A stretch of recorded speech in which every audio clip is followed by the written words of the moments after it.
This is one of many examples in my life of what happens when you actively deny the existence of the Almighty. This is interesting because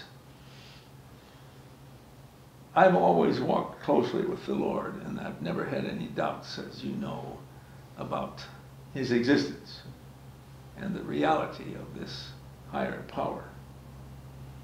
And I was branch manager in Indianapolis, and one of the team members was a man standing some 6'3". He came from, at least his heritage was the Balkans, Serbian or the Kosovo area. Very tall, very handsome, with a strong voice.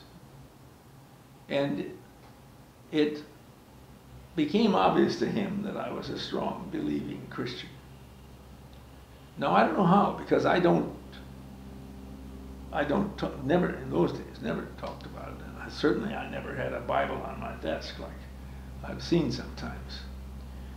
But the interesting thing was that once a month, he was an atheist. At least he thought he was. And once a month he would come up and sit down at the end of my desk. On the last day of the month, it seemed as though he'd planned it for some reason. And he would sit there and proceed to give me a 10-minute sermon explaining why there was no God, and that I was wasting my time and so forth. And this went on month after month after month. And it started within 2 months of the time I took over the branch. And finally I just, for some reason, I blurted out to him, "John, the very fact that you're sitting there telling me this and that you've been doing it every last Friday of the month for months proves to me that he's bugging the shit out of you."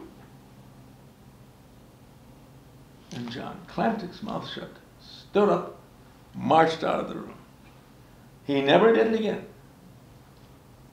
Interestingly enough, several years later, he and I ended up in a conference together, and he spotted me and waved and came over to talk. And he said, "I just want to tell you one thing, Wes. You were right.